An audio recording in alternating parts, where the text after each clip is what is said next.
Selamat malam Tribuners, jumpa lagi bersama dengan saya Putiara dalam tayangan berita terkini Lampung di Tribun Lampung. Kami akan menyajikan informasi menarik dan terkini untuk Anda dari berbagai daerah di Provinsi Lampung. Dan inilah berita terkini selengkapnya. Pajero Sport terseret kereta api di Tegineneng, 2 orang tewas.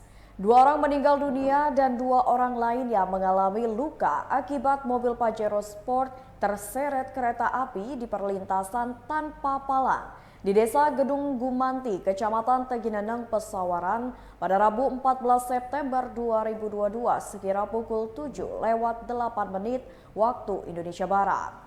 Kapolsek Tegineneng AKP Timur Irawan mengatakan 2 korban meninggal dunia atas nama Faiz berusia 35 tahun yang merupakan warga desa Gedong Gumanti Tegineneng yang meninggal di tempat lokasi kecelakaan. Lalu Toto Andrianto berusia 37 tahun meninggal saat dalam perjalanan menuju ke rumah sakit. Sedangkan 2 korban lainnya saat ini sedang dilakukan perawatan.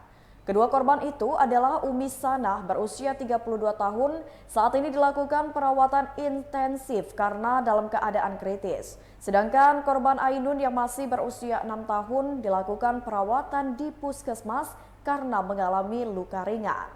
Sementara itu, Kasat Lantas Polres Pesawaran AKP Martoyo menuturkan mobil ringsek hingga 80%. Ia mengatakan kecelakaan itu terjadi saat mobil Pajero Sport dengan nomor polisi BE7777UM berjalan dari arah Gedong Gumanti menuju Bumi Agung, Kecamatan Tegineneng. Ketika tiba di perlintasan tanpa palang pintu tersebut, bersamaan melintas kereta api S6A Kuala Stabas dari arah Bandar Lampung menuju Kota Bumi, Lampung Utara. Sehingga diduga saat mobil Pajero melintas secara bersamaan, kereta juga melintas dengan cepat dan kecelakaan tidak bisa dihindari. AKP Martoyo mengatakan mobil Pajero terseret hingga beberapa meter dan menyebabkan mobil mengalami ringsek hingga 80%. Sementara PT KAI mengimbau masyarakat untuk lebih waspada ketika melewati perlintasan rel kereta api. Manajer Humas PT KAI di Fre 4 Tanjung Karang, Jaka Jakarsih, membenarkan terjadinya penemperan yang melibatkan 1 unit mobil dengan KA bermuatan penumpang. Jaka mengatakan saat itu kereta sedang melakukan perjalanan dengan tujuan akhir stasiun Batu Raja dan berangkat dari stasiun Tanjung Karang. Kronologi kejadian saat itu mobil hendak menyeberangi perlintasan sebidang yang posisinya ada di antara stasiun Tegineneng dan stasiun Rengas. Jaka mengimbau sebaiknya untuk menyeberang rel kereta api dilakukan di perlintasan yang dijaga, baik dijaga petugas hingga rambu-rambu lalu lintas. Ia mengatakan tidak direkomendasikan penyeberangan dilakukan di perlintasan ilegal yang dihadirkan masyarakat.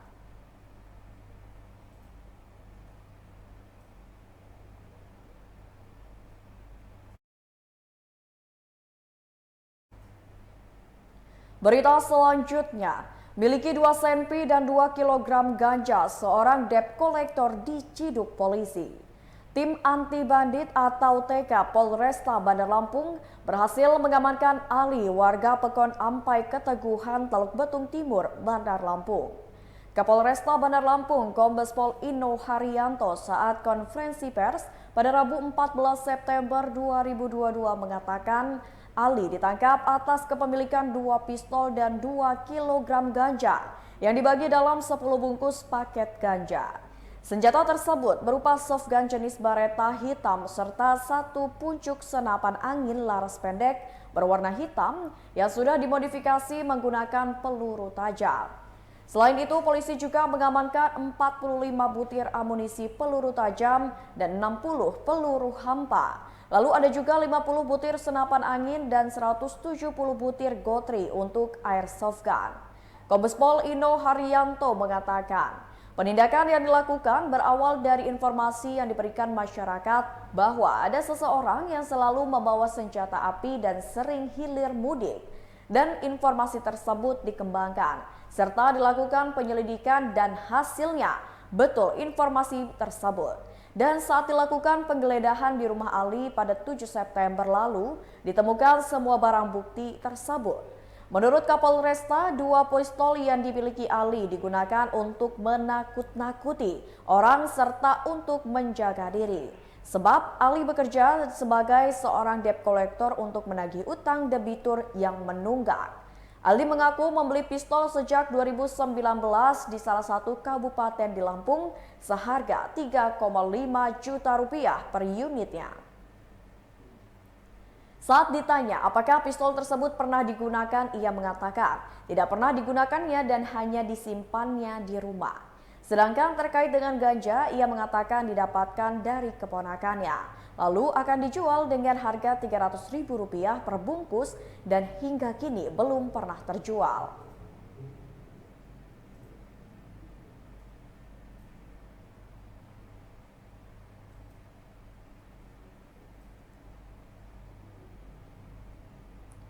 Berita selanjutnya, DLH Provinsi Lampung pantau 3 pantai Lampung Timur yang tercemar limbah minyak. Dinas Lingkungan Hidup atau DLH Provinsi Lampung melakukan pemantauan 3 pantai di Lampung Timur pada Rabu 14 September 2022. Pantauan dilakukan dalam rangka meninjau lokasi yang beberapa waktu lalu ditemukan ceceran limbah minyak milik PT PHE Oses. Lokasi pertama yang dikunjungi adalah Pantai Kerangmas di Desa Muara Gading Mas, Kecamatan Labuhan Maringgai, Lampung Timur. Lokasi ini merupakan salah satu titik yang pernah tercemar oleh limbah dari minyak PHE Oses. Pantauan di lokasi pada pukul 9:45 waktu Indonesia Barat, kondisi Pantai Kerangmas sudah bersih. Sepanjang dari pintu masuk hingga 500 meter di pesisir pantai, terlihat tak ada lagi bekas limbah minyak. Lalu pantauan berpindah ke Pantai Cemara Indah di Kecamatan Labuhan Maringgai, Lampung Timur sekitar pukul 10:30 waktu Indonesia Barat. Di sini terpantau masih ada beberapa sisa limbah minyak. Bahkan hampir tiap 2 meter sekali ditemui bekas limbah minyak yang masih tercecer dengan ukuran sekitar 0,5 hingga 1,5 cm. Limbah tercecer di pasir, di bekas cangkang kerang, serta di batu. Kemudian tim melanjutkan ke lokasi ketiga yakni Pantai Mutiara Baru sekitar pukul 11 waktu Indonesia Barat. Disinilah sama dengan pantai kedua yang masih ditemukan beberapa titik bekas limbah minyak di pinggir pantainya. Head of Comrail and CID PHE Oses Indra Darmawan membenarkan masih adanya ceceran limbah minyak di beberapa pantai meski skala kecil dan ukurannya juga kecil. Ia menjelaskan itu adalah sisa dari bekas kebocoran kilang minyak sebelumnya yang tertarik ombak laut dan sekarang mendarat lagi. Indra menegaskan saat ini tidak ada lagi kebocoran kilang minyak milik PT PHE Oses. Kendati demikian, pihaknya telah mengerahkan tim di Lampung Timur untuk melakukan pembersihan di sepanjang pantai yang terkena limbah minyak tersebut. Sementara itu, Kepala Dinas Lingkungan Hidup Provinsi Lampung, Emilia Kusumawati mengatakan, hasil tinjauan memang masih ditemukannya beberapa titik yang masih ada ceceran minyak. Ia juga mengatakan pihak PHE Oses sampai saat ini masih melakukan pembersihan.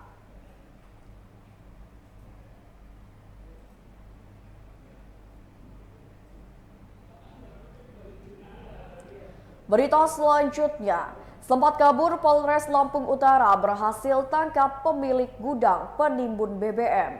Sempat kabur setelah dilakukan penggerebekan Jailani, pemilik gudang penimbunan bahan bakar minyak atau BBM bersubsidi di Desa Kalibalangan, Kecamatan Abung Selatan, Lampung Utara. Akhirnya berhasil ditangkap Satuan Reskrim Polres Lampung Utara di Kabupaten Lampung Barat pada Selasa 13 September 2022. Penggerebekan sendiri dilakukan oleh tim gabungan Polres Lampung Utara bersama dengan Komando Distrik Militer 0412 Lampung Utara pada Senin 12 September 2022. Penggerebekan dipimpin langsung oleh Kapolres Lampung Utara AKBP Kurniawan Ismail dan Dandim 0412 Letkol Infantri Andi Sultan. Saat dilakukan penggerebekan, Tim berhasil menemukan puluhan jerigen berisikan BBM jenis solar dan pertalite di gudang milik Jailani. Kasat Reskrim Polres Lampung Utara Ajun Komisaris Eko Rendi mengatakan, saat ini Jailani telah ditetapkan sebagai tersangka penimbunan BBM bersubsidi. Dijelaskan Eko, pada Senin malam tim gabungan berhasil melakukan penggerebekan di sebuah rumah yang dijadikan gudang penimbunan BBM bersubsidi. Pada saat akan dilakukan penangkapan, tersangka melarikan diri ke Kabupaten Lampung Barat.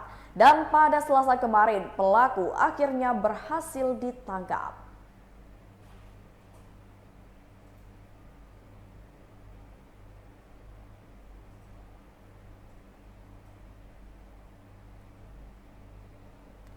Berita selanjutnya, Pemkab Lampung Utara berupaya ibu penganiaya anak kandung tidak ditahan. Pemerintah Kabupaten Lampung Utara sedang berupaya untuk melakukan penangguhan penahanan terhadap LPN, ibu kandung yang menyiksa anaknya sendiri.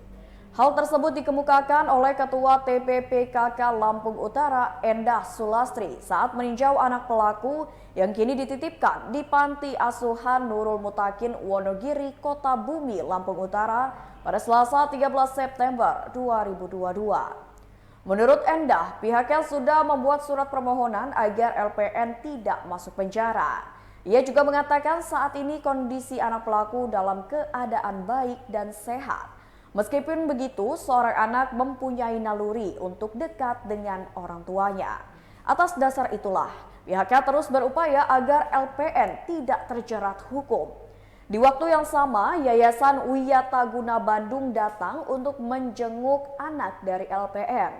Winarno, staf Yayasan Wiyataguna Bandung mengatakan pihaknya ke Lampung Utara untuk meninjau langsung korban penganiayaan anak oleh ibu kandung itu. Selain itu, pihaknya juga melakukan pengumpulan informasi karena anak tersebut tidak ada yang mau merawat, baik dari keluarga LPN ataupun dari keluarga suaminya. Ini menjadi masalah ke depannya bila sang ibu tetap ditahan. Untuk itulah, ia berharap LPN dapat menghirup udara bebas dan dapat bekerja di panti tersebut. Sementara itu, Muryadi, Ketua Yayasan Pondok Pesantren dan Panti Asuhan Nurul Mutakin mengatakan, selama ini sang anak dalam kondisi baik. Sebelumnya beredar video aksi penyiksaan yang dilakukan oleh ibu kandung terhadap anaknya sendiri. Akibatnya perempuan tersebut sudah diamankan Polsek Bukit Kemuning pada Rabu 7 September 2022 lalu.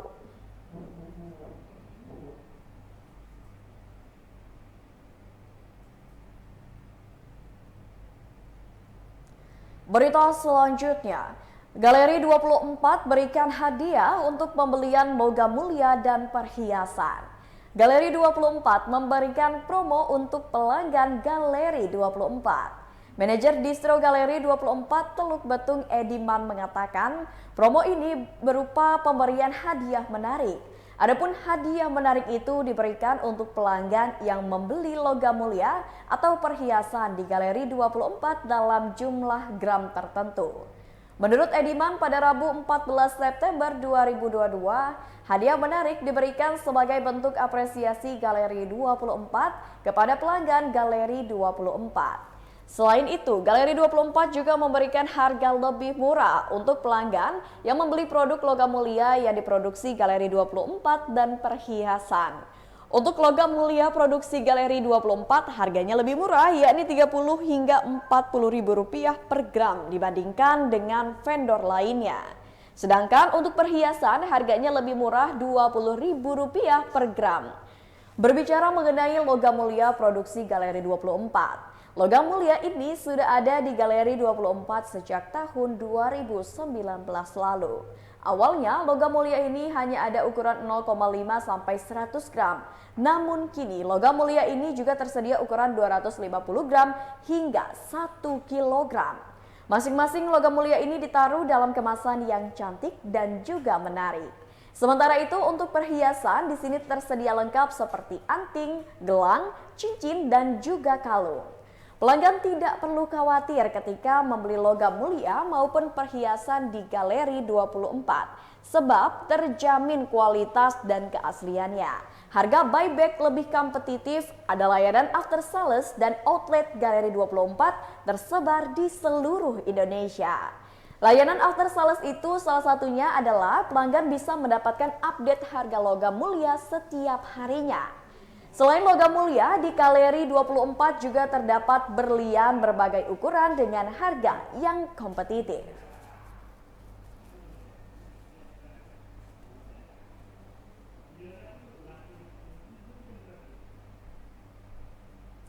Baiklah Tribuners, itulah berita terkini Lampung bersama dengan saya Mutiara. Jangan lupa untuk terus saksikan YouTube Tribun Lampung News Video, Facebook Tribun Lampung, Instagram @tribunlampung dan TikTok @tribunlampung untuk informasi terupdate lainnya. Selamat malam dan sampai jumpa.